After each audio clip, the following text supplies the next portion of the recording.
Tangina. Yan lang ang tanging salitang namutawi sa bibig ni Chlo, habang nakatitig sa screen ng cellphone niya, ang mga matain ng lalaki, hindi makapaniwala sa larawang bumungad sa kanyang Facebook newsfeed. Ang dating kasintahang si Marco, nakangiti mula tenga hanggang tenga, katabi ang babaeng hindi niya kilala pero mukhang anghel sa suot nitong pangkasal. Ang caption, Zim Earth Marco Velasco. To forever and always. Forever and always. Halos masuka si Chlo. Forever and always pala ha? Di ba yun din ang sinabi nito sa kanya, 3 buwan pa lang ang nakakaraan, bago ito biglang naglaho na parang bula? Nurse Chlo, tawag ka ni Ike Ramirez sa Ike, sabi ng isang kapwa nurse, pumutol sa nag-aalab niyang galit at pait. Sige, Lia, sunod na ako, pilit niyang ngiti, kahit na ang pakiramdam niya ay sasabog na ang dibdib niya. Tinago niya ang cellphone sa bulsa ng kanyang scrub suit. Ang init ng imahe ng kasal ay tila ba nakakapaso sa kanyang hita. Shift niya. Kailangan niyang mag-focus. Pero paano? Ang buong akala niya, may emergency lang sa pamilya si Marco, kaya ito biglang hindi nagparamdam. Ilang text, ilang tawag, walang sagot. Nag-aalala siya, sobra. Yun pala, nag-aalala siya sa wala. Nag-aalala siya sa taong masayang-masaya na sa piling ng iba. At hindi lang basta iba, napag-alaman niya mula sa mga chismis ng ibang nurse na ang pinakasalan nito ay anak lang naman ng may-ari ng ospital na pinagtatrabahuhan nila. Ang kapal. Ang kapal ng mukha. Pagkatapos ng kanyang shift, na halos hindi niya kinaya dahil sa naghahalong emosyon, gulat, lungkot, galit, pagkabigo, dumiretso si Chlo sa isang maliit na bar malapit sa ospital. Madilim, maingay, amoy alak at yosi. Perfect. Yung tipong lugar na pwedeng magpakalunod sa problema. Tequila. Straight. Isang bote, sabi niya sa bartender, walang gana. Tinaasan siya ng kilay ng bartender. Miss, sigurado ka? Baka. Sigurado ako. Pera ko naman to, di ba? Mataray niyang sagot. Gusto niyang maglasing. Gusto niyang makalimot kahit ngayong gabi lang. Sunod-sunod ang tungga niya. Ramdam niya ang init na gumagapang sa lalamunan niya, pababa sa sikmura. Unti-unti, nararamdaman niyang lumuluwag ang bara sa dibdib niya, napapalitan ng kakaibang tapang at kaunting pagwawalang bahala. Isa pa, sigaw niya, itinaas ang baso. Napapatingin na ang ibang tao sa kanya, pero wala siyang pakialam. Whoa, easy there, miss, sabi ng isang boses lalaki mula sa kanyang tabi. Hindi niya ito pinansin. Sino ba to para pakialaman siya? Nagpatuloy siya sa pag-inom, paminsan-minsan ay humihikbi, pinipigilan ang luhang gustong kumawala. Nakakainis. After 5 years, ganito lang. Ganito lang kadali para kay Marco na itapon lahat. Yung mga pangarap nila? Yung mga pangako? Mukhang problemado ka, miss, tanong ulit ng lalaki. Sa pagkakataong ito, medyo lasing na si Chlo kaya nilingon niya ito, handa ng tarayan. Pero natigilan siya. Ang gwapo. Matangkad, matangos ang ilong, may malalim na mga mata na parang nangungusap. Naka-plain dark t-shirt lang ito at jeans, pero parang ang lakas ng dating. Siguro isa sa mga bartender dito na naka-off-duty, naisip niya. Pipakialam mo, nautal niyang sabi, pero hindi na kasing tapang ng una. Ngumiti ito. Wala naman. Baka lang kailangan mo ng kausap. Or isa pang shot. Itinaas nito ang sarili nitong baso na mailamang amber na likido. Tumango si Chlo. Sage. Pero wag mo kong i-judge, ha? Broken-hearted ako, okay? As in, durog na durog. Hindi kita i-judge. Promise. At nagsimula siyang magkwento. Tungkol kay Marco, sa 5 taon nila, sa mga pangarap nilang simpleng bahay at 2 anak, sa bigla nitong pagkawala at sa masakit na katotohanang nalaman niya kanina lang. Umiiyak siya, tumatawa ng mapait, nagagalit. Ang lalaking katabi niya ay tahimik lang na nakikinig, paminsan-minsan ay tumatango, o nag-aalok ng panyo, o nagpupuno ulit ng baso niya. Ang alam lang ni Chlo, ang gaan-gaan ng pakiramdam niya habang kausap ito. Parang may nakakaintindi sa kanya kahit estranghero. Hindi niya namalayan ang oras. Ang naaalala lang niya ay ang sunod-sunod na shot, ang malamyos na boses ng lalaki, at ang pakiramdam na may sumasalo sa kanya habang papalalim ang kanyang kalasingan. Ang bait mo naman, Kuya Bartender, sabi niya, ang dila ay parang binuhol na. Ikaw na yata ang paborito kong bartender. Narinig niyang tumawa ito ng mahina. Hindi ako bartender. Ha? Ano ka? Mamaya ko nasasabihin. Ang huli niyang natatandaan ay ang pag-akay nito sa kanya palabas ng bar, ang malamig na hangin ng gabi sa kanyang pisngi, at ang pagsakay nila sa isang sasakyan. Pagkatapos noon, blanko na. Nagising si Chloe sa sikat ng araw na tumatama sa kanyang mukha. Napapikit siya, ang ulo niya ay kumikirot na parang binibiyak. Hangover. Grabe. Dahan-dahan siyang bumangon at doon niya napagtanto, wala siya sa kwarto niya. Nasa isang malaki at modernong kwarto siya. King-sized bed. Mamahaling gamit. At hindi pamilyar ang amoy. Patay. Napatingin siya sa sarili niya. Nakasuot pa rin siya ng damit niya kagabi, pero lukot-lukot na. Tumingin siya sa paligid. May mga damit na nakakalat sa sahig, damit niya at damit ng lalaki. Biglang bumalik ang mga alaala, pira-piraso, malabo, pero sapat na para mapagtanto niya ang nangyari. Ang gwapong estranghero sa bar. Ang mga ininom nila. Ang pagsama niya. Oh my God. Oh my God. Anong ginawa ko? Naramdaman niyang may gumalaw sa tabi niya. Dahan-dahan, nanginginig ang buong katawan, nilingon niya ito. Ang lalaki mula sa bar. Mahimbing na natutulog. Kahit sa pagtulog, ang gwapo pa rin. Pero hindi iyon ang mahalaga ngayon. Ang mahalaga, nakipagtalik siya sa isang estranghero. Siya, si Chloe, na proud sa sarili niyang conservative siya pagdating sa mga ganitong bagay. Gulat. Hiya. Pagsisisi. Takot. Naghalo-halo ang emosyon sa dibdib niya. Kailangan niyang umalis. Ngayon na. Dahan-dahan, parang magnanakaw, gumapang siya palabas ng kama. Pinulot niya ang kanyang mga gamit, sapatos, bagbuti na lang, hindi niya hinubad lahat. Nagmamadali siyang nagbihis, nanginginig ang mga kamay. Hindi niya tinitingnan ang lalaki, natatakot siyang magising ito. Bago siya lumabas ng pinto, hindi niya napigilang sumulyap ulit sa natutulog na anyo nito. Sino ka ba talaga? Ni hindi ko man lang alam ang pangalan mo. Mabilis niyang iwinaksi ang isiping iyon. Hindi mahalaga. Isa itong pagkakamali. Isang lasing na gabing kailangan niyang kalimutan. Sumakay siya ng taxi pa uwi, ang isip ay gulong-gulo. Ang puso niya ay parang pinipiga. Hindi lang dahil sa ginawa niya, kundi dahil sa patuloy na kirot ng pagkakatraidor ni Marco. Parang bangungot ang lahat. Ilang sandali matapos makaalis si Chloe, nagising si Jake Natividad. Kinusot niya ang kanyang mga mata, naramdaman ang pamilyar na sakit ng ulo dulot ng alak. Umupo siya, at doon niya napansin, wala na ang babaeng kasama niya kagabi. Tanging ang bahagyang gusot sa kabilang parte ng kama, at ang naiwang amoy ng kanyang pabango ang palatandaang may kasama nga siya. Kumunot ang noo niya. Ni hindi man lang niya nakuha ang pangalan nito. Naaalala niya ang mga mata nitong puno ng lungkot, ang mga hikbi nito, ang tapang-tapangan nitong aura na bumigay din kalaunan. May kakaiba sa kanya, isang klase ng vulnerability na hindi niya madalas makita, lalo na sa mga babaeng nakakasalamuhan niya sa kanyang propesyon at sa mga social events na napipilitan siyang puntahan. Sino ka nga ba? Bulong niya sa hangin habang iginagala ang tingin sa kwarto. Umaasa siyang baka may naiwan itong kahit ano. Isang resibo, kahit ano. Pero wala. Malinis. Para bang panaginip lang ang lahat.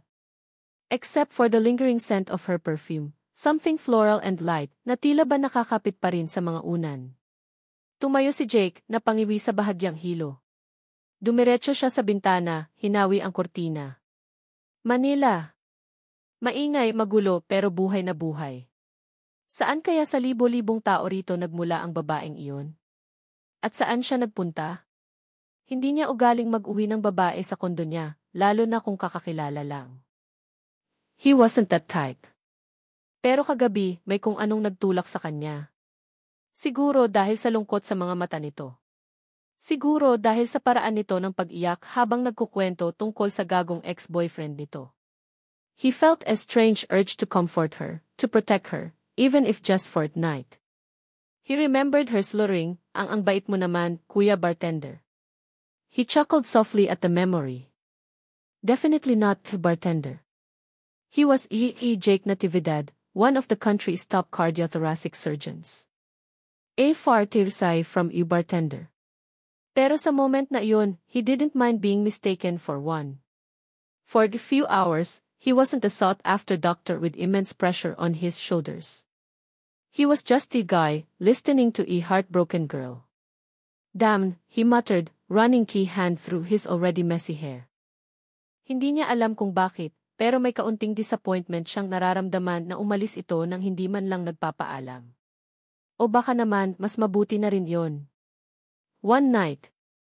No strings attached. That's what it was, right? Pero habang naliligo siya, pilit na inaalis ang mga bakas ng alak at ng gabing iyon, hindi niya maiwasang isipin ang mukha nito.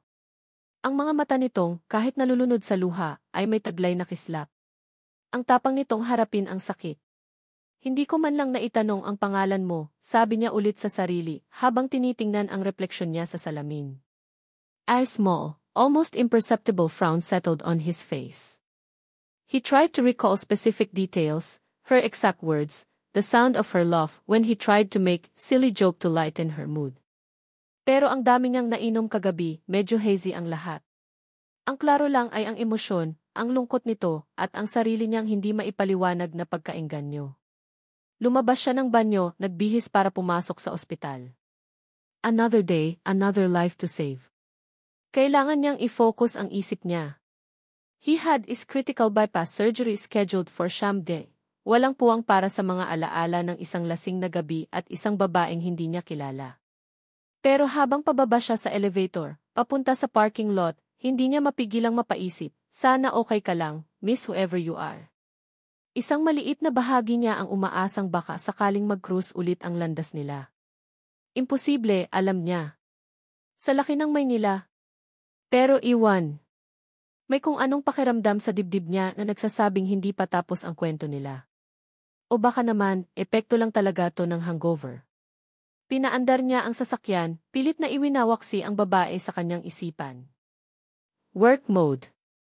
Focus, Jake. Focus. Pero sa likod ng kanyang isip, naroon pa rin ang imahe ng isang babaeng umiiyak sa isang madilim na bar, at ang samyo ng pabango nitong naiwan sa kanyang silid. Lumipas ang 2 linggo pagkatapos ng gabing iyon. 2 linggo ng pilit na paglimot, ng pagbabaon sa trabaho, ng pag-iwas sa anumang paalala kay Marco at sa sarili niyang pagkakamali. Pero may isang bagay na hindi niya maitanggi, isang bagay na unti-unting nagpaparamdam sa kanya ng kakaibang takot. Ang kanyang buwanang dalaw, na kasing regular ng orasan, ay hindi dumating. Hindi. Hindi pwede, bulong ni Chlo sa sarili, habang nakatayo sa harap ng estante ng mga pregnancy test kit sa isang botika malapit sa tinitirhan niyang apartment. Dati, kapag nakakakita siya ng mga ganito, naiisip niya ang kinabukasan nila ni Marco, ang pamilyang bubuin nila. Ngayon, ang tanging nararamdaman niya ay isang malamig na takot na gumagapang sa kanyang likod. Kalma, Chlo. Baka stressed ka lang. Sa dami ng nangyari pilit niyang kinukumbinsi ang sarili. Pero bumili pa rin siya ng 2 kit para sigurado. Pag-uwi niya sa kanyang maliit na kwarto, nanginginig ang mga kamay niyang binuksan ang isa. Sinunod niya ang instructions, ang bawat segundo ng paghihintay ay parang 1 oras. Nang lumabas ang resulta, halos manlambot ang mga tuhod niya. 2 linya. Positive. Oh God. No, hindi to totoo, hagulgol niya, napaupo sa sahig, yakap-yakap ang sarili. Ang pangalawang test kit, pareho rin ang resulta. Positive. Buntis siya. Buntis siya sa anak ng isang estranghero. Isang estranghero na hindi niya maalala ang mukha, ni ang pangalan. Ang tanging alaala niya ay ang pakiramdam ng mga braso nito, at ang malabong imahe ng isang matipunong dibdib. Takot. Isang matinding takot ang bumalot sa kanya. Paano na siya? Paano niya sasabihin sa pamilya niya, lalo na sa nanay niya na mataas ang pangarap para sa kanya? Paano niya haharapin ang mga katrabaho niya? Ang tsismis? Ang kahihiyan? Nang sumunod na linggo, napansin ng nanay niya ang pagiging matamlay at maputla niya nang umuwi siya para sa linggo. "Chlo, anak, ayos ka lang ba talaga?" tanong ni Aling Nena habang naghahain ng tanghalian. "Parang namumutla ka. At napansin ko parang lagi kang nahihilo." Pilit nang umiti si Chlo. "Okay lang po ako, Nay. Siguro po pagod lang sa trabaho. Dami kasing pasyente sa ospital." Tinitigan siya ng nanay niya, yung tingin na parang binabasa ang kaluluwa niya. "Sigurado ka, anak? Wala ka bang problema? O baka naman may dapat na akong malaman?" Naramdaman ni Chlo ang pagbilis ng tibok ng puso niya. Alam ng nanay niya. Nararamdaman nito. Pero hindi pa siya handa. Hindi niya alam kung paano sisimulan. "Wala po, Nay." "Ano naman po yun?" Pagkakailan niya, umiiwas ng tingin. Si Marco. Kamusta na kayo? Ang tagal na niyang hindi dumadalaw dito." Napalunok si Chlo. "Ito na. Wala na po kami, Nay." "Ha? Bakit? Anong nangyari?" Sunod-sunod na tanong ng ina, bakas ang gulat. "Nagkahiwalay na po kami." "Matagal na rin po," sabi niya, pinipigilan ang panginginig ng boses. Ayaw niyang sabihin ang tungkol sa kasal, sa pagkakatraidor. Masasaktan lang ang nanay niya. Pero sino? Halos pabulong na tanong ni Aling Nena. Ang mga mata ay nakatutok sa tiyan ni Chlo na kahit bahagya pa lang ay parang may napapansin na ito. "Anak, sabihin mo sa akin ang totoo. Buntis ka ba?" Napayuko si Chlo. Hindi na niya kayang magsinungaling pa sa harap ng ina. Tumango siya at kasabay noon ay ang pagbagsak ng mga luha niya. Niyakap siya ng nanay niya. Hindi ito nagalit. Hindi ito sumigaw. Niyakap lang siya nito ng mahigpit. "Sino ang ama, anak?" mahinang tanong nito. Umiling si Chlo, umiiyak pa rin. Hindi ko po pwedeng sabihin, Nay. Patawarin niyo po ako." Hindi niya kayang aminin na isang pagkakamali lang ang lahat, na hindi niya kilala ang ama. Masakit, pero mas gugustuhin niyang akuin ang lahat ng responsibilidad.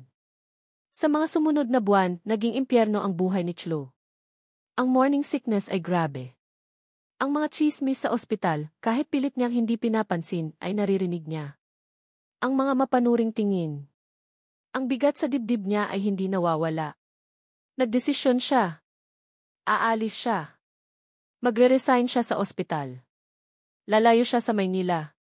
"Anak, sigurado ka ba dyan?" tanong ng nanay niya, bakas ang pag-aalala, nang sabihin niya ang plano niyang umuwi sa probinsya nila sa Batangas, sa isang maliit na bayan kung saan sila lumaki. "Opo, Nay. Doon po, mas tahimik. Mas makakapag-isip ako.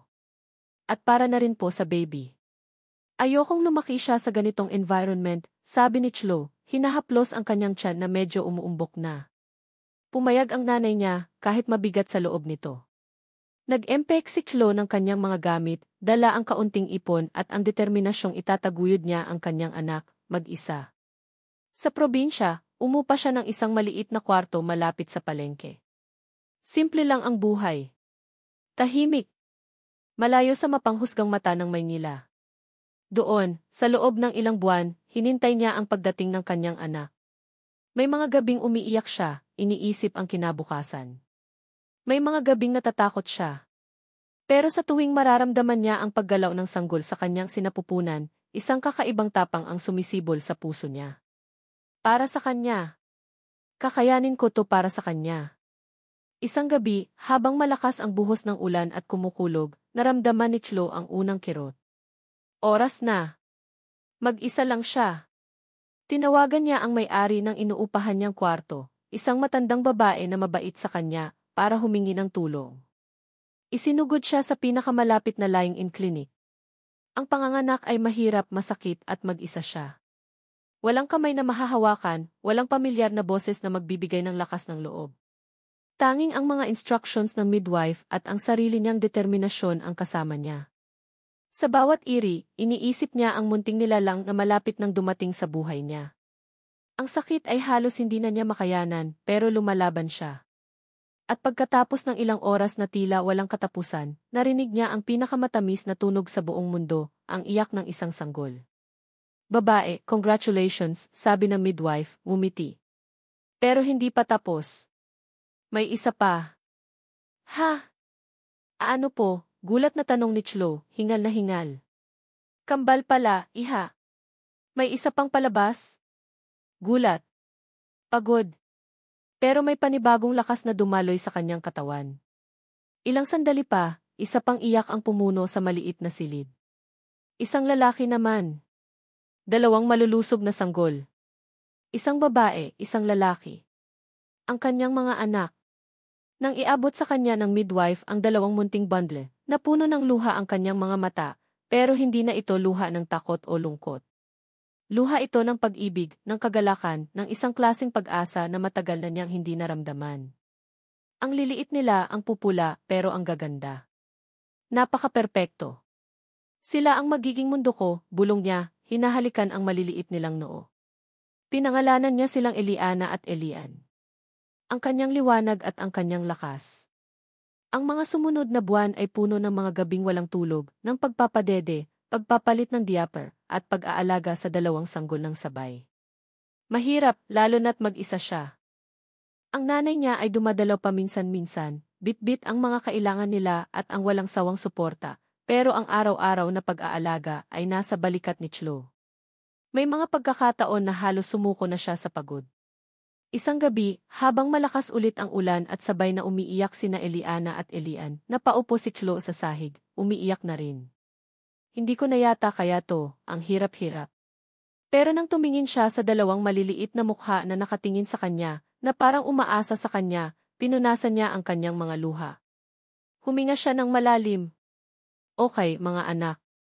Nandito si Mama. Hindi tayo pababayaan ni Mama, sabi niya, kinarga ang dalawa, isa sa bawat braso. Kinantahan niya sila ng oyay, kahit paos ang boses niya. Dahan-dahan, tumahan sila at nakatulog sa kanyang mga bisig. Habang pinagmamasdan niya ang mga anghel niyang natutulog, isang bagong determinasyon ang nabuo sa kanyang puso. Kailangan kong maging malakas. Para sa kanila. Para sa amin. Hindi niya alam kung sino ang ama nila. Hindi niya alam kung ano ang itsura nito. Pero hindi na iyon mahalaga ngayon. Ang mahalaga ay sina Eliana at Elian. Sila ang kanyang pamilya. Sila ang kanyang lahat. Para masuportahan ang mga anak, nagtrabaho si Chlo bilang isang part-time nurse sa isang maliit na community clinic sa bayan. Hindi kalakihan ang sahod, pero sapat na para sa kanilang pang-araw-araw na gastusin. Itinago niya ang nakaraan. Walang nakakaalam sa bayan na isa siyang single mother dahil sa isang gabing pagkakamali. Para sa kanila, isa siyang biyuda na umuwi sa probinsya para palakihin ang mga anak. Mas madaling tanggapin iyon. Mas kaunti ang tanong. Ang buhay niya ay umiikot na lang kina Eliana at Elian. Ang kanilang mga unang ngiti, unang tawa, unang mga salita, unang mga hakbang, lahat iyon ay kayamanan para kay Chlo. Sa bawat paggising sa umaga, ang makita ang dalawang pares ng mga matang nakatingin sa kanya, nang may pagmamahal ang nagbibigay sa kanya ng lakas para harapin ang bawat araw. Ginawa niyang kuta ang kanilang maliit na inuupahang bahay, isang lugar na puno ng pagmamahal at simpleng kaligayahan. Pilit niyang itinago ang lungkot at takot sa kaibuturan ng kanyang puso. Ang tanging mahalaga ay ang kasalukuyan, ang kanyang mga anak. Ang nakaraan ay isang lihim na isinumpa niyang hindi na muling bubuksan. Pero minsan, sa gitna ng gabi, kapag mahimbing nang natutulog ang kambal, napapatingin si Chlo sa kawalan. Naaalala niya ang malabong imahe ng estranghero sa bar, ang init ng mga mata nito, ang pakiramdam ng seguridad kahit papaano sa mga bisig nito, kahit sa gitna ng kanyang kalasingan at pighati. Sino ka kaya? Nasaan ka na? Naisip mo rin kaya ako, kahit isang beses lang? Agad niyang iwinawaksi ang mga tanong na iyon. Hindi na dapat. May mga anak na siya. Sila ang dapat niyang pagtuunan ng pansin. Ang ama nila, isa na lang siyang multo ng nakaraan, isang lihim na mananatiling nakabaon. Pinangako ni Chlo sa sarili na gagawin niya ang lahat para maging mabuting ina. Kahit mag-isa. Kahit mahirap. Dahil sina Eliana at Elian ang kanyang buhay, ang kanyang inspirasyon, ang dalawang pusong nagbibigay ng kahulugan sa kanyang pagkatao, kahit pa ang mga ito ay bunga ng isang gabing puno ng lihim at pagsisisi. 5 taon ang mabilis na lumipas. Sina Eliana at Elian ay bibo at malulusog na mga bata, katuwang ni Chlo sa bawat araw. Ang maliit na community clinic kung saan siya nagtatrabaho ay naging pangalawang tahanan na rin niya. Kilala na siya ng halos lahat sa Girgis, San Eugenio at iginagalang bilang si Nurse Chlo, ang masipag at mapagmahal na ina ng kambal. Ang lihim ng nakaraan ay nanatiling nakabaon at halos nakalimutan na rin niya ang sakit na idinulot nito. Isang umaga, habang inaayos ni Chlo ang mga gamot sa klinik, narinig niya ang bulungan ng mga kasamahan niyang health worker. Narinig niyo ba? May medical mission daw galing Maynila. Mga bigating doktor daw yung darating para tumulong dito sa atin ng isang linggo, sabi ni Ate Josie, ang head midwife. Talaga? Ay, ang galing naman. Sana may mga gwapo, kinikilig na sabi ni Lena, ang pinakabatang volunteer. Napangiti lang si Chlo. Sanay na siya sa mga ganitong balita. Paminsan-minsan ay may mga grupong ang dumarating para sa mga medical mission, pero kadalasan ay mga bagitong doktor o mga estudyante pa lang. Basta makatulong sa mga taga-baryo natin, okay na yun, sabi ni Chlo, hindi masyadong nagbibigay ng atensyon. Mas abala siya sa pag-iisip kung ano ang ipapabaon niya sa kambal para sa eskwela. Kinabukasan, dumating ang team mula sa Maynila. Busy si Chlo sa pag-aasikaso sa mga pasyenteng naghihintay nang may pumasok na grupo ng mga nakaputing coat. Nasa unahan ang barangay captain, ipinapakilala ang mga bisita. Sila po ang mga doktor mula sa Lux Medical Center sa pangunguna ni Jake Natividad, pakilala ng kapitan. Nang marinig ni Chlo ang pangalan, wala itong naging epekto sa kanya. Maraming natividad sa mundo. Pero nang mag-angat siya ng tingin para bumati, para siyang napako sa kinatatayuan. Ang puso niya, biglang kumabog ng sobrang lakas, parang gustong kumawala sa dibdib niya. Ang lalaking nasa harapan, nakangiti habang kinakamayan ang kapitan, ay hindi ordinaryong doktor lang. Siya yung lalaki sa bar. Siya yung estranghero. Siya yung ama ng mga anak niya. Mas matipuno ito ngayon, mas mukhang seryoso at propesyonal sa suot nitong puting coat na may nakabordang pangalan, Jake Natividad, Disease, Cardiothoracic Surgery. Pero ang mga mata nito, ang matangos na ilong, ang korte ng labi, hindi siya pwedeng magkamali. Ito yung mukhang pilit niyang kinalimutan sa loob ng 5 taon, pero hindi pala talaga nawala sa alaala niya. Naramdaman ni Chlo na nanlamig ang kanyang mga kamay at paa. Parang gusto niyang tumakbo, magtago, maglaho. Pero huli na. Nagtama ang kanilang mga mata. Nakita niya ang bahagyang pagkunot ng noo ni Jake, na parang may inaalala ito. Tinitigan siya nito ng ilang segundo, isang tingin na nagpabilis lalo ng kanyang paghinga. Kilala ba siya nito? Naaalala ba siya nito? O baka naman, nagkakamali lang siya ng tingin? Magandang umaga po, mga doktor. Ako po si Chlo, isa po sa mga nurse dito sa klinik, pilit niyang ngiti, sinubukang itago ang panginginig ng boses. Yumuko siya ng bahagya, umiiwas sa tingin nito. Magandang umaga, Nurse Chlo, sagot ni Jake, ang boses nito ay kalmado at propesyonal, pero ang mga mata ay hindi pa rin inaalis sa kanya. Nice to meet you. Kami ang team na tutulong dito for the week. Nice to meet you. Parang gusto niyang matawa ng mapait. Kung alam mo lang, doktor. Kung alam mo lang. Sa mga sumunod na oras, pilit na umiwas si Chlo kay Jake. Nagkukunwari siyang busy sa ibang pasyente o nag-aasikaso ng mga gamit sa kabilang kwarto. Pero ramdam niya ang mga titig nito paminsan-minsan. Hindi titig na parang may alam, kundi titig na parang nag-iisip, na parang may pilit na inaalala. Nurse Chlo, pwede mo ba akong tulungan dito sa bata? Medyo mataas ang lagnat, tawag ni Jake mula sa isang examination cubicle. Walang nagawa si Chlo kundi lumapit. Habang ina-assist niya si Jake sa pag-check up sa isang batang mailagnat, hindi niya maiwasang mapansin ang bawat kilos nito. Ang paraan ng paghawak nito sa stethoscope, ang malumanay na boses nito habang kinakausap ang bata at ang ina nito. Professional. Magaling. At pamilyar. Sobrang pamilyar. Lalo na ang amoy nito. Kahit na may halong amoy ng antiseptic at ospital, may isang partikular na scent, siguro ang fabric conditioner nito o ang mild cologne, na biglang nagpabalik sa kanya sa gabing iyon. Ang amoy na naamoy niya sa una nito kinaumagahan. Napalunok si Chloe. Huwag kang pahalata, Chloe. Huwag. Pagkatapos ng check-up, habang naghugas sila ng kamay sa lababo, biglang nagsalita si Jake.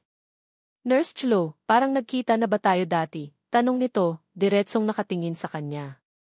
Natigilan si Chloe, ang sabon ay halos mabitawan niya. Iho.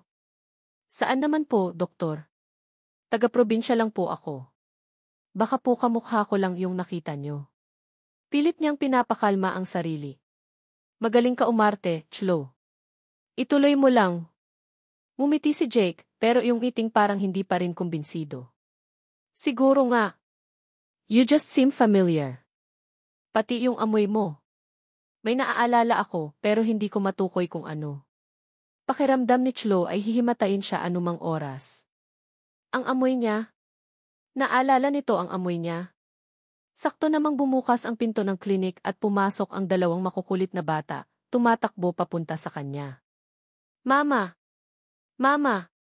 Tapos na po kami sa school, sigaw ni Elian, habang si Eliana naman ay may dalang drawing. O, mga anak, dahan-dahan lang, sabi ni Chloe, sinalubong ang mga ito ng yakap. Saglit niyang nakalimutan ang presensya ni Jake. Napatingin si Jake sa kambal. Una kay Eliana, tapos kay Elian. Nakita ni Chloe ang pagbabago sa ekspresyon nito. Mula sa pagiging mausisa, naging bahagyang gulat, tapos ay parang may biglang na-realize. Lumapit si Jake sa mga bata. Ngumiti ito. Hello. Ang bibo niyo naman. Hello po, sabay na bati ng kambal. Ako po si Elian. Ito po si Eliana, kapatid ko, pakilala ng batang lalaki. Biglang, parang may sariling isip, iniabot ni Jake ang kamay niya at marahang hinaplos ang buhok ni Elian. Isang simpleng gesture, pero para kay Chloe, parang huminto ang mundo. Ang paraan ng paghaplos nito parang natural. Parang ginagawa na nito iyon dati pa. Napansin ni Jake ang ginawa niya at parang nagulat din ito sa sarili. Agad nitong binawi ang kamay. Si Chloe naman parang natauhan. Mga anak, halika na. Uwi na tayo, sabi niya, medyo nagmamadali. Hinawakan niya ang mga kamay ng kambal. Mama, sino po siya? Tanong ni Eliana, nakaturo kay Jake. Siya si Dr. Jake, anak. Bisita natin siya dito sa klinik, mabilis na sagot ni Chloe, hindi makatingin kay Jake. Bakit po, Mama, parang kamukha niyo po siya? Inosenteng tanong ni Elian, habang tinititigan si Jake, tapos si Chloe. Natahimik ang lahat. Si Chloe, pakiramdam niya ay binuhusan siya ng malamig na tubig. Si Jake, nakatingin kay Elian tapos sa kanya, tapos ulit kay Elian. Ang kaninang pagkunot ng noo nito ay napalitan ng mas malalim na pag-iisip. Anak, ano ka ba? Hindi naman. Halika na, gutom na kayo, sabi ni Chloe, halos kalagkarin na ang mga anak palabas ng klinik. Hindi na niya nilingon pa si Jake. Ang tanging gusto niya ay makalayo. Makalayo sa mga mata nitong tila ba unti-unting nakakakita sa lihim na matagal na niyang itinatago. Naiwan si Jake sa loob ng klinik, nakatayo, nakatingin sa direksyon kung saan nawala si Chloe at ang kambal. Ang sinabi ng batang si Elian, bakit po, Mama, parang kamukha niyo po siya. Ay paulit-ulit na tumatakbo sa isip niya. Kamukha nga ba? May hawig. Pero hindi lang iyon. May kung anong koneksyon siyang naramdaman nang haplusin niya ang buhok ng bata. Isang pamilyar na pakiramdam na hindi niya maipaliwanag. At si Nurse Chloe, bakit ganoon na lang ang reaksyon nito? Bakit parang takot na takot ito? Ang gulo sa isip ni Jake ay lalo lang nadagdagan. Sino ba talaga si Nurse Chloe? At bakit sa tuwing tinitingnan niya ito, at ngayon, pati ang mga anak nito, pakiramdam niya ay may isang napakahalagang piraso ng kanyang nakaraan ang pilit na gustong kumawala sa pagkakabaon. Hindi na mapakali si Jake. Ang sinabi ng batang si Elian, bakit po, Mama, parang kamukha niyo po siya. Ay parang sirang plakang paulit-ulit sa utak niya. Idagdag pa ang kakaibang reaksyon ni Nurse Chloe. May mali. May hindi tugma. Kinabukasan sa klinik, habang abala ang lahat, palihim na pinagmamasdan ni Jake si Chloe. Ang bawat kilos nito, ang paraan nito ng pakikipag-usap sa mga pasyente, ang ngiti nitong pilit. At ang mga anak nito. Tuwing break time, dumadalaw ang kambal sa klinik at hindi maiwasan ni Jake na mapatingin. Lalo na kay Elian. May kung anong magnetism ang bata na hindi niya maintindihan. Isang hapon, habang nagkakape ang ibang staff sa maliit na pantry ng clinic, napansin ni Jake ang cellphone ni Lena, isa sa mga volunteer na nakapatong sa mesa. Ang wallpaper nito, isang group picture nila sa clinic at kasama doon sina Chloe at ang kambal na nakangiti. Lena, ang cute naman ng wallpaper mo. Especially these two, sabi ni Jake, itinuturo ang kambal, sinubukang maging kaswal. Ay, Duff. Sina Elian at Eliana po yan, mga anak ni Ate Chloe. Ang bibo-bibo po niyan, Dosi, at ang liliksi, masayang kwento ni Lena. Mana sa nanay, maganda't gwapo. Pwede ko bang makita ng mas malapitan, tanong ni Jake. Sure, Duff. Kinuha ni Lena ang phone at nag-swipe sa gallery. Lumabas ang ilang solo pictures ng kambal. Mga larawang kuha sa eskwelahan, sa park, sa birthday party. Napako ang tingin ni Jake sa isang larawan ni Elian. Nakangiti ito, kitang-kita ang dalawang dimples sa pisngi at may partikular na kislap sa mga mata. Biglang may kumirot sa dibdib ni Jake. Isang alaala. Isang napakatagal ng alaala. Agad siyang nagpaalam kay Elena at mabilis na bumalik sa pansamantalang kwarto na tinutuluyan ng medical team. Kinuha niya ang kanyang wallet at mula roon ay dinukot ang isang luma at medyo kupas ng larawan. Larawan niya noong mga 5 taong gulang siya, kasama ang kanyang mga magulang. Tinitigan niya ang sarili niya sa litrato, ang buhok, ang ngiti, ang mga mata. Pagkatapos ay kinuha niya ang cellphone niya at hinanap ang Facebook profile ni Lena. Buti na lang at public ito. Mabilis niyang nahanap ang mga litrato ng kambal na nakatag kay Chloe. Pinagtabi niya ang luma niyang litrato at ang picture ni Elian sa phone. Napasinghap si Jake. Gulat. Hindi makapaniwala. Ang pagkakahawig. Hindi lang basta hawig. Para silang pinagbiyak na bunga. Ang hugis ng mukha, ang ilong, ang mga mata, kahit ang paraan ng pagngiti ni Elian na may bahagyang pagkapilyo, lahat iyon ay eksaktong kopya ng itsura niya noong bata siya. Siya, mahinang mura niya. Ito impossible too. Pero naroon ang ebidensya, nasa harap mismo ng mga mata niya. Biglang nag-flashback sa isip niya ang gabing iyon, 5 taon na ang nakakaraan. Ang babaeng lasing sa bar. Ang babaeng umiiyak dahil sa ex-boyfriend. Ang babaeng dinala niya sa kondo niya. Ang babaeng Nurse Chloe. Siya nga. Ang amoy. Ang pamilyar na pakiramdam. Lahat ay nag-ugnay na ngayon. Ang edad ng kambal, mga 5 taon. Ang pag-alis ni Chloe sa Maynila. Ang pagtatago nito sa probinsya. Siya ang ama. Siya ang ama ni na Eliana at Elian. Isang matinding halo ng emosyon ang bumalot kay Jake. Gulat.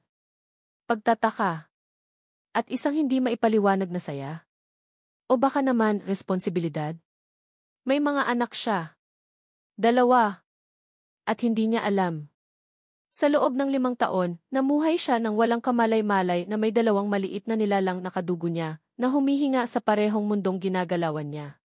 Pero kasabay ng realisasyong iyon ay ang kirot. Bakit hindi sinabi ni Chloe? Bakit niya itinago sa kanya ang mga bata? Naiintindihan niyang marahil ay dahil sa kahihiyan o sa takot, pero mga anak nila iyon. Karapatan niyang malaman. Habang si Jake ay nababalot ng gulo at pagtuklas, si Chloe naman ay lalong hindi mapakali. Ramdam niya ang pagbabago sa mga titig ni Jake. Hindi na lang ito mausisa, kundi mapanuri. Parang may alam na ito. At ang pinakakinatatakutan niya ay ang mga tanong na maaaring kasunod noon.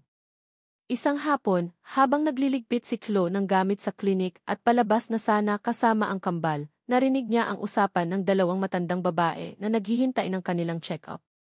Alam mo, Mere, yang si Elian, kamukhang-kamukha talaga ng tatay niyan, sigurado, sabi ng isa. Nga, bihira yung ganyang kalakas ang dugo ng ama. Kahit hindi natin nakita ang tatay, parang nakikita na rin natin sa itsura ng bata, sagot naman ng kausap. Napatigil si Chloe. Ang mga salitang iyon, kahit hindi diretsong para sa kanya, ay parang mga punyal na tumusok sa puso niya. Kamukha ng tatay. Alam niya. Kitang-kita niya iyon araw-araw. At ngayon, alam na rin kaya ni Jake. Napaluha si Chloe. Pinunasan niya agad ito, ayaw niyang makita ng mga anak niya. Ang takot na baka kunin sa kanya sina Elian at Eliana, o ang takot na baka masira ang simpleng buhay na binuo niya para sa kanila, ay unti-unting kumakain sa kanya. Kinagabihan, hindi mapigilan ni Jake ang sarili. Kailangan niyang makausap si Chloe. Kailangan niya ng kumpirmasyon. Hinanap niya ito. Nakita niya itong naglalakad mag-isa sa may tabi ng ilog, isang lugar na madalas nitong puntahan kapag gusto nitong mapag-isa, ayon sa narinig niyang kwento ng ibang staff. Dahan-dahan siyang lumapit. Nakatalikod si Chloe, nakatingin sa agos ng tubig. Chloe, tawag niya, ang boses ay malumanay pero may bigat. Lumingon si Chloe, bakas ang gulat at kaba sa mukha nito nang makita siya. Dr. Jake. Anong ginagawa niyo rito? Kailangan nating mag-usap, diretsang sabi ni Jake, ang mga mata ay seryosong nakatitig sa kanya. Hindi kumibo si Chloe. Alam na niya kung saan papunta ang usapang ito. Lumapit pa si Jake. Chloe, nakita ko ang mga pictures. Nakita ko ang pagkakahawig ni Elian sa akin noong bata ako. Huminga siya ng malalim. Sila ba? Hindi niya matapos ang tanong, pero alam nilang dalawa kung ano ang ibig niyang sabihin. Napayuko si Chloe. Nagsimulang mamasa ang kanyang mga mata. Ang bigat na matagal na niyang dinadala ay parang gustong kumawala. Chloe, please. Sabihin mo sa akin ang totoo, pakiusap ni Jake, ang boses ay may bahid na ng desperasyon. Tumulo ang mga luha ni Chloe. Dahan-dahan siyang tumango. Halos pabulong niyang sagot, ang boses ay basag. Sila nga. Isang buntong hininga ang pinakawalan ni Jake. Parang may kung anong bumagsak mula sa kanyang balikat, pero kasabay noon ay ang pagkirot ng puso niya. 5 taon.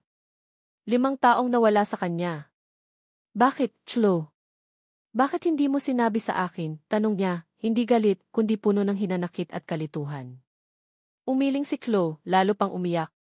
Natakot ako. Natakot ako sa sasabihin ng iba, sa sasabihin mo. Isa lang iyong pagkakamali, di ba? Isang gabing pareho nating gustong kalimutan. Ayokong guluhin ang buhay mo. Mayaman ka, sikat na doktor. Ano naman ang gagawin mo sa isang nurse na tulad ko, na nabuntis mo lang dahil sa kalasingan? Ang mga salitang iyon ay puno ng sakit at ng matagal ng kinikimkim na insecurity. Pagkakamali, ulit ni Jake, ang boses ay bahagyang tumaas. Chloe, mga anak natin sila. Hindi sila pagkakamali. Lumapit siya, gusto sana niyang hawakan ito, pero pinigilan niya ang sarili. Hindi mo ba naisip na karapatan kong malaman? Na baka gusto kong maging ama sa kanila? Paano ko iisipin yun? Humahagulgol na si Chloe. Umalis ako nang walang paalam. Sigurado akong kinalimutan mo na rin ako. At natakot akong baka kunin mo sila sa akin. Sila na lang ang meron ako, Jake. Sila na lang ang buhay ko. Natahimik si Jake. Naiintindihan niya ang takot nito, pero hindi nito mabubura ang sakit ng katotohanang itinago sa kanya ang mga anak niya. Tumingin siya sa malayo, sa papalubog na araw. Ang daming nasayang na panahon. Ang daming sana. Hindi ko alam kung ano ang gagawin ko ngayon, Chloe, mahinang sabi ni Jake, ang isip ay gulong-gulo. Pero isa lang ang sigurado ko. Mga anak ko sila. At hindi ko na sila hahayaang mawala ulit sa akin. Ang mga salitang iyon ay nagdulot ng panibagong takot kay Chloe. Kukunin na ba niya ang mga bata? Iyon na ba ang katapusan ng pamilyang binuo niya ng mag-isa? Ang mga sumunod na araw pagkatapos ng pag-uusap nila ni Jake sa tabi ng ilog ay puno ng tensyon para kay Chloe. Bawat kilos ni Jake, bawat tingin nito sa kambal, ay dinidibdib niya. Hinihintay niya ang susunod nitong hakbang, ang desisyon nitong maaaring magbago ng lahat. Ang medical mission ay malapit nang matapos, at kasabay noon, ang takot ni Chloe na baka umalis si Jake na dala ang mga anak niya, o ang takot na baka manatili ito at guluhin ang tahimik nilang buhay. Isang hapon, habang nag-aabang ng jeep si Chloe pauwi, kasama ang kambal na masayang nagkukulitan, biglang tumigil ang isang pamilyar na sa tapat nila. Bumaba si Jake. Chloe, pwede ba tayong mag-usap ulit? Importante, sabi nito, ang mukha ay seryoso, pero may bakas ng pagod at lungkot. Napatingin si Chloe sa mga anak niya, tapos kay Jake. Dito. Sa terminal ng jeep. Kahit saan. Pero kailangan ngayon na, sagot ni Jake. Nag-aalangan si Chloe. Ayaw niyang marinig ng mga bata ang pag-uusapan nila. Eliana, maghintay lang kayo sandali kay Mama dito sa may tindahan ni Aling Marta, ha? May kakausapin lang si Mama saglit. Sige po, Mama, sagot ng kambal at masayang tumakbo papunta sa maliit na tindahan sa tabi ng terminal. Humarap si Chloe kay Jake. Ano yun? Tanong niya, ang boses ay malamig, handa sa anumang sasabihin ito. Chloe, uuwi na kami bukas sa Maynila, simula ni Jake. Naramdaman ni Chloe ang bahagyang paggaan ng dibdib. Aalis na ito. Pero kasabay noon ay ang tanong, paano ang mga bata? Naisip ko nang mabuti ang lahat, patuloy ni Jake, ang mga mata ay nakatitig sa kanya, puno ng emosyon. Alam kong nagkamali ako. Pareho tayong nagkamali. Pero hindi ko pwedeng itanggi na may nararamdaman ako para sa iyo noon pa, Chloe. Hindi lang iyon dahil sa alak. May something sa iyo na hinahanap-hanap ko. Natigilan si Chloe. Hindi niya inaasahan ang mga salitang iyon. Pero mas importante sa akin ngayon ang mga bata, sabi ni Jake. Gusto kong maging parte ng buhay nila. Gusto kong makilala nila ako bilang ama. At gusto ko sanang bumawi sa lahat ng nawalang panahon. Anong ibig mong sabihin? Nanginginig na tanong ni Chloe. Gusto kong sumama kayo sa akin sa Maynila. Bibigyan ko kayo ng maayos na buhay.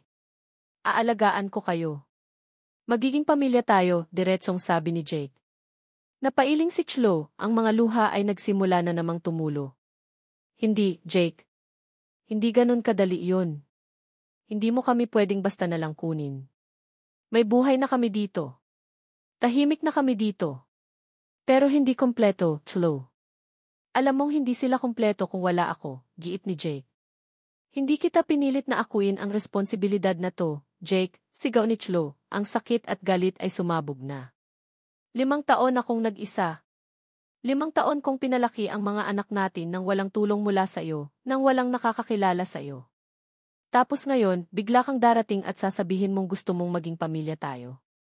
Para ano? Dahil naawa ka sa amin? Dahil obligasyon mo? Ang mga tao sa terminal ay napapatingin na sa kanila, pero wala na silang pakialam. Hindi awa to, Chloe. At lalong hindi lang obligasyon, sigaw pabalik ni Jake, ang frustration ay bakas na rin sa boses nito. Nagulat ako. Nasaktan ako dahil itinago mo sila. Pero sa ilang araw na nakasama ko sila, sa ilang araw na nakita ko kung paano mo sila pinalaki, lalo lang kitang hinangaan.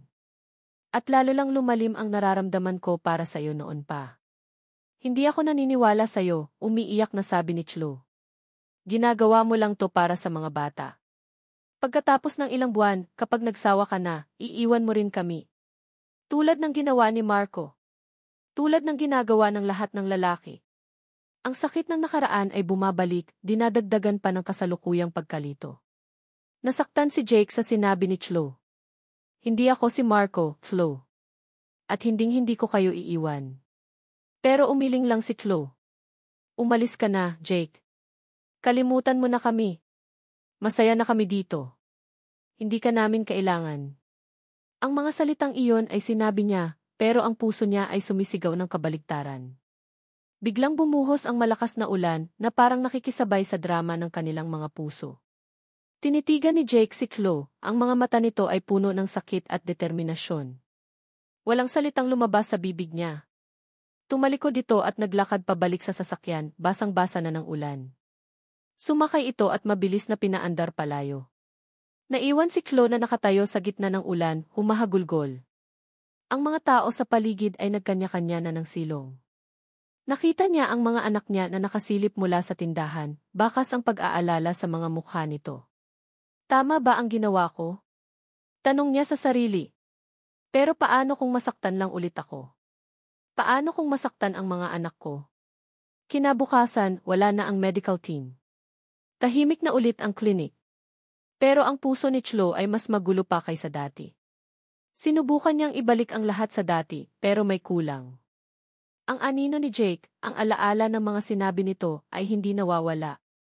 Makalipas ang 2 araw, habang naghahapunan sila ng kambal, may kumatok sa pinto nila. Nagulat si Chloe nang makita kung sino ito. Si Jake. Bas pa rin ang ambon, dala ang isang malaking teddy bear at ilang laruan. Jake, anong ginagawa mo dito? Akala ko umalis ka na, nautal na tanong ni Chloe. Hindi ako umalis, sagot ni Jake, isang maliit na ngiti ang sumilay sa labi nito. Sinabi ko naman sa'yo, hinding-hindi ko kayo iiwan. Pumasok ito sa loob ng bahay nila. Lumapit ito sa kambal na gulat din. Eliana, sabi ni Jake, lumuhod para magpantay sila. Pasensya na kung ngayon lang ako. Pero ako si Papa Jake nyo. At nandito na ako. Niyakap ni Jake ang dalawang bata, mahigpit. Ang mga mata nito ay nagsimulang mamasa. Hindi na ako aalis ulit. Pangako. Si Elian at Eliana, pagkatapos ng unang pagkabigla, ay yumakap din pabalik kay Jake, na parang matagal na nilang hinihintay ang sandaling iyon. Mula sa di kalayuan, pinagmamasdan sila ni Chloe. Ang puso niya ay parang pinipiga. Isang halo ng takot, pag-asa, at isang damdaming matagal na niyang itinago, pag-ibig. Pag-ibig para sa lalaking bumalik para sa kanila. Hindi niya alam kung ano ang mangyayari bukas. Pero sa mga sandaling iyon, habang tinitingnan niya ang tatlong pinakamahalagang tao sa buhay niya na magkakasama, isang maliit na pag-asa ang sumibol sa kanyang puso.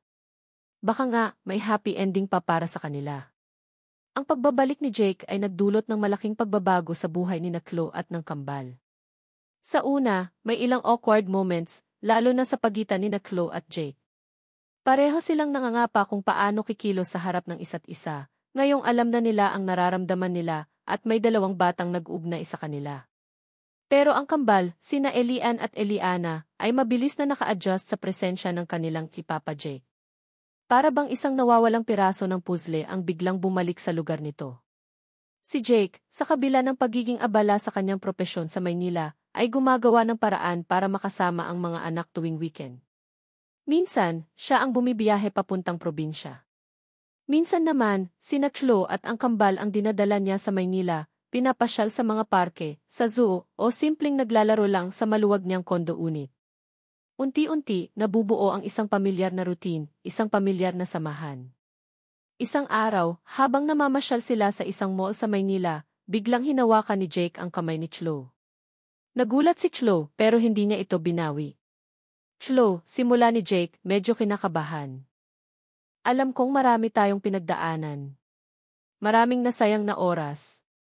Pero seryoso ako sa'yo. Seryoso ako sa atin. Gusto kong maging formal ang lahat. Huminga ito ng malalim. Gusto kong pakasalan ka, Chloe. Gusto kong maging isang tunay na pamilya tayo. Natigilan si Chloe. Kasal. Hindi niya inaasahan iyon. Mahal niya si Jake. At nakikita niya kung gaano nito kamahal ang mga anak nila. Pero ang kasal ay isang malaking hakbang. Jake, sigurado ka ba? Tanong niya, may pag-aalinlangan pa rin sa boses.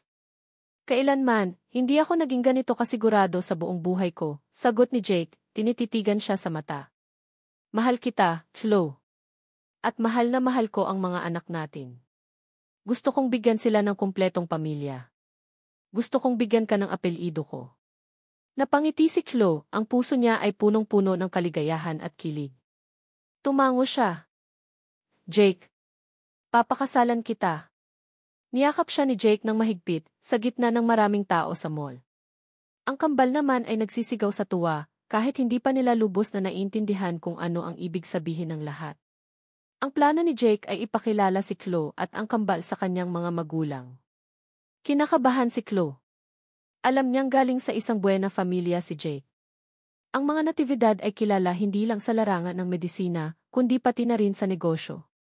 Ano kaya ang magiging reaksyon nila sa isang simpleng probinsyana na may dalawang anak na bunga ng pagkakamali? Dumating ang araw ng pagkikita. Dinala ni Jake sina Chloe at ang kambal sa mansyon ng mga natividad. Sinalubong sila ng ama ni Jake, si Don Rafael, isang kagalang-galang na negosyante. Maayos ang naging pagtanggap nito, lalo na nang makita ang kambal na kamukhang-kamukha ng anak niya noong bata pa ito. Pero ang ina ni Jake, si Doña Esmeralda, ay ibang usapan. Mula ulo hanggang paa, tiningnan nito si Chloe, na maihalong pagmamata at hindi maitagong disapproval.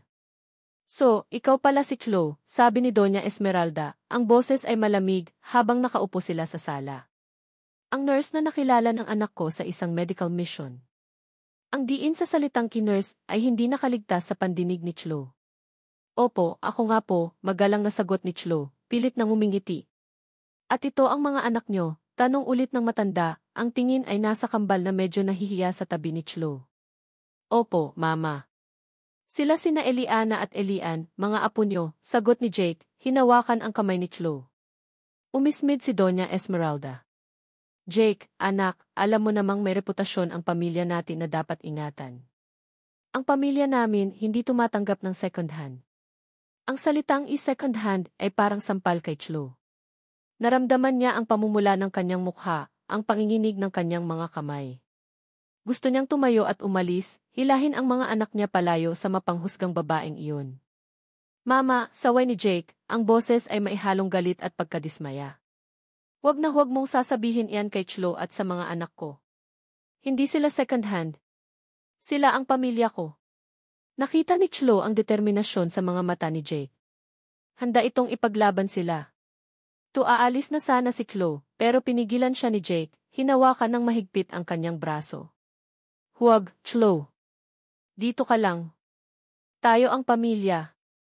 Bigla, si Eliana, na kanina patahimik, ay lumapit kay Doña Esmeralda.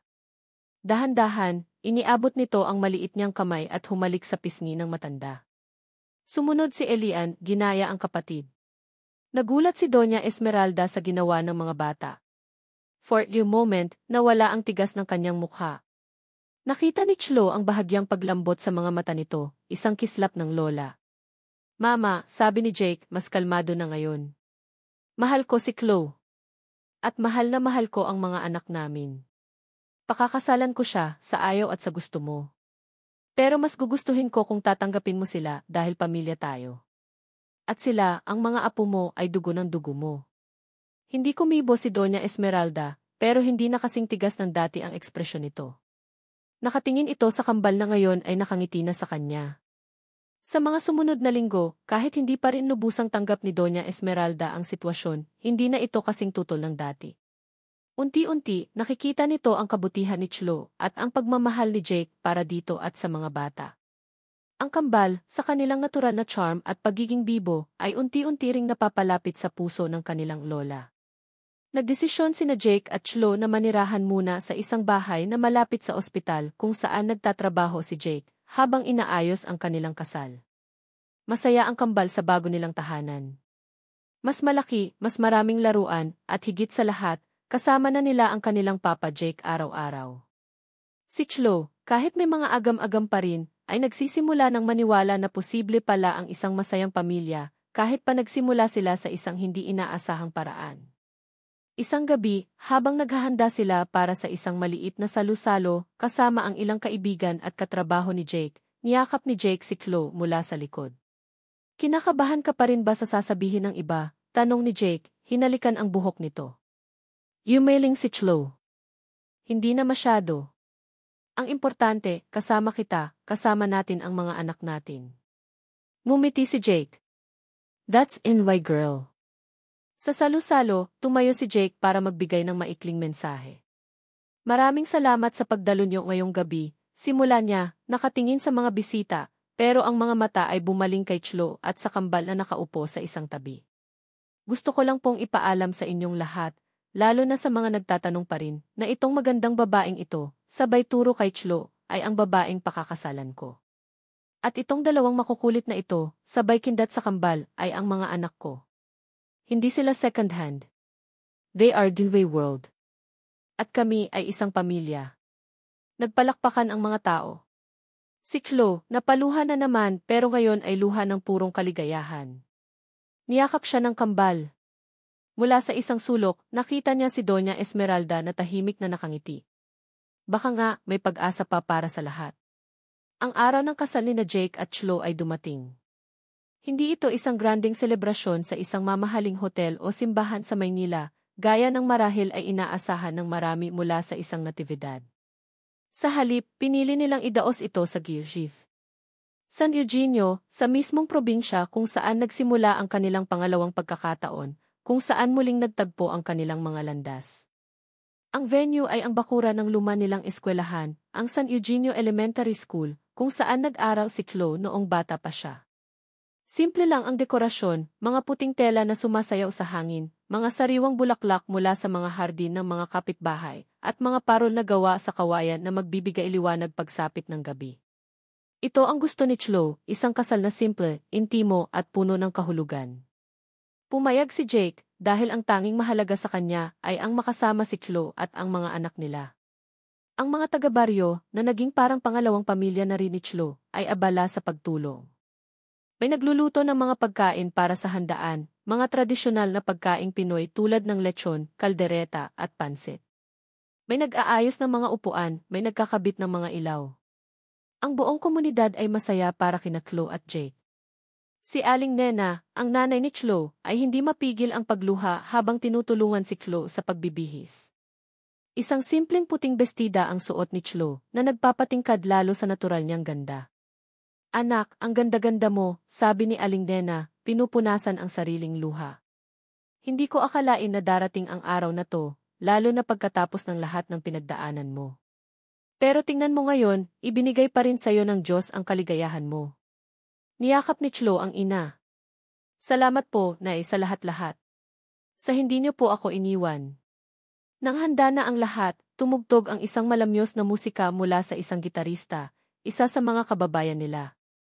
Dahan-dahang naglakad si Chloe sa isla na gawa sa mga nagkalat na talulot ng bulaklak, inaalalayan ng kanyang nanay. Sa dulo ng aisle, naghihintay si Jake, suot ang isang barong Tagalog, ang mga mata ay nagniningning habang nakatingin sa kanya. Sa tabi ni Jake ay sina Eliana at Elian, ang flower girl at ring bearer, parehong nakangiti mula tenga hanggang tenga. Si Eliana, sa kanyang maliit na puting bestida, ay masayang nagsasaboy ng mga talulot ng bulaklak, paminsan-minsan ay napapatawa ang mga bisita sa kanyang kakulitan. Si Elian naman, seryosong-seryoso habang dala ang unan na may mga singsing. Nang makalapit sila kay Jake, sabay silang yumakap sa mga binti nito. Napangiti si Jake at ginulo ang buhok ng dalawa. Ang seremonya ay pinangunahan ng lokal na pari. Simple lang ang mga salita, pero bawat isa ay puno ng pagmamahal at pangako.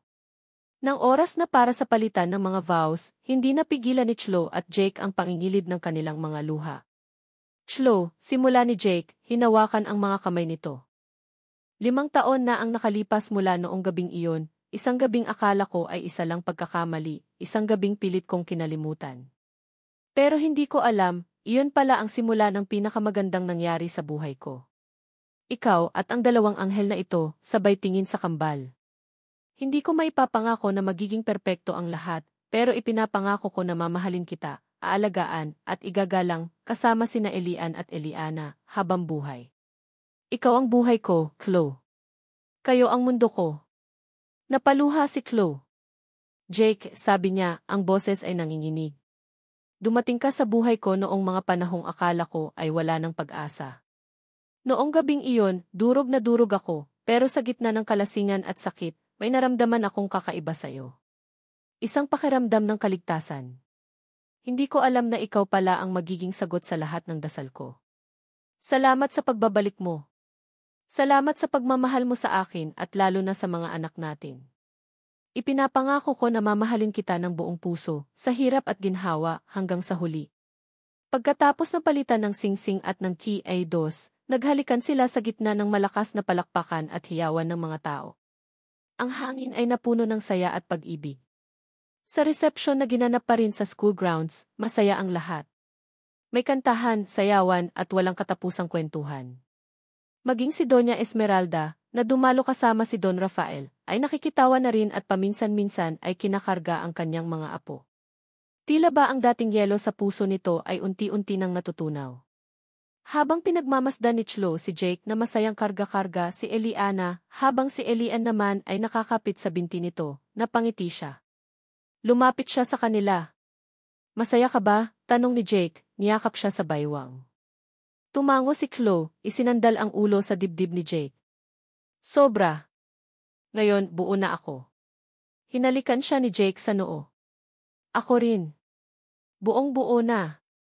Pagsapit ng dapit hapon, habang ang araw ay dahan-dahang lumulubog sa kanluran, nagbibigay ng isang magandang gininto ang liwanag sa buong paligid, nagpaalam na ang mga bisita.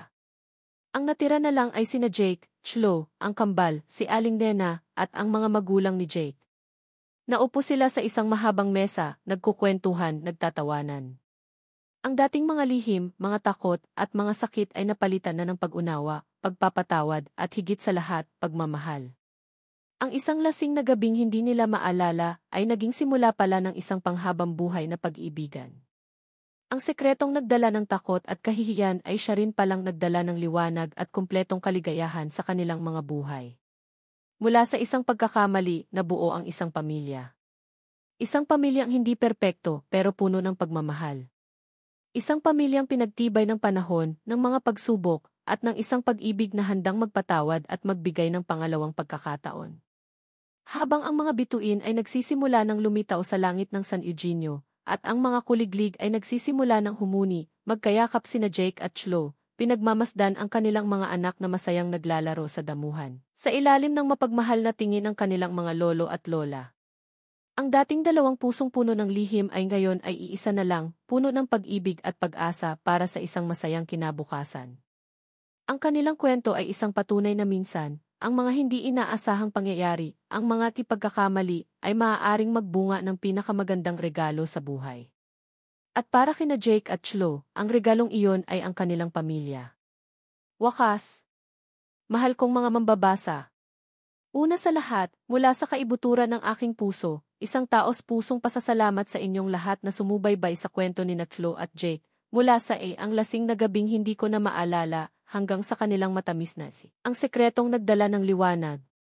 Hindi niyo alam kung gaano kalaki ang tuwa ko na nakasama ko kayo sa bawat kabanata, sa bawat emosyon, sa bawat pagsubok at tagumpay nila. Ang pagsulat ng kwentong ito ay isang roller coaster ng damdamin para sa akin. Nariyan ang kilig sa mga simpleng banat at tinginan, ang sakit ng pagtataksil at paglilihim, ang takot sa hinaharap, at ang walang katumbas na pag-asa at kaligayahan ng isang pamilyang nabuo sa kabila ng lahat. Bawat tawa, luha, at kahit tampuhan ni Chloe at Jake ay naramdaman ko rin.